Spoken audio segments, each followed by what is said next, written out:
A few minutes ago, who gave us an update on conditions in this area. Where we are right now is about 1.5 miles or so from the explosion. That Colonial pipeline did explode, and it is still leaking fuel out of that pipeline. Jamie Ostroff, my colleague, got here. She did ask how close this was to the previous break that was near Helena. Captain Hartley didn't know for certain, but said it was fairly close to that previous break in the pipeline.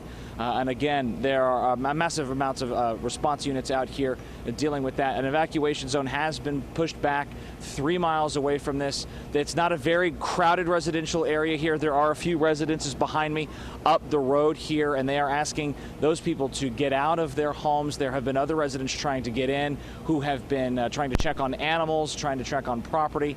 They're not letting anybody in right now. And again, they are still working to try and contain the fire. And he didn't give a timeline, Jim or Sherry, on when things would be under control.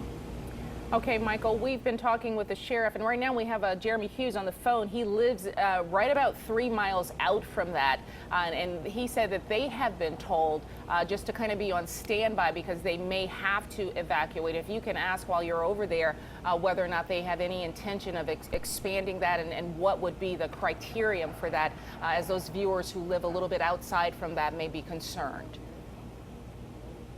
Yeah, for sure. We're supposed to be getting regular updates. They've kind of kept us in one area so that as they get information, they can kind of walk over to us and update us. We have seen a bunch of crews. I know that we saw the Forestry Service come in with bulldozers. So right now they are working to put a fire line, a break line out to try and keep that fire contained. Captain Hartley did say that it was a very hot fire, which makes it hard for first responders to get close to where that break is until they can shut the fuel off in that pipeline.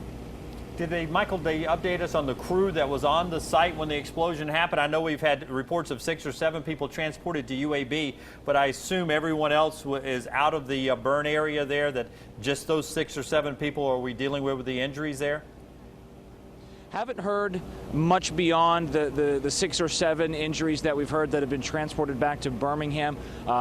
Captain Hartley was pretty convinced that they were all pipeline workers, that he didn't believe that there were any residents that were in the area that were injured.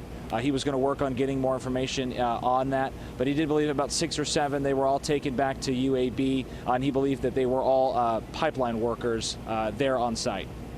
Okay, Michael, and you can let Jamie know. We talked to Sheriff Samaniego, and he said this is about 1.5 miles from the site where they were originally working on the incident that happened earlier this summer that created a problem with fuel prices in our area. So that's information for you guys to share while you're down there, and we will check back with you.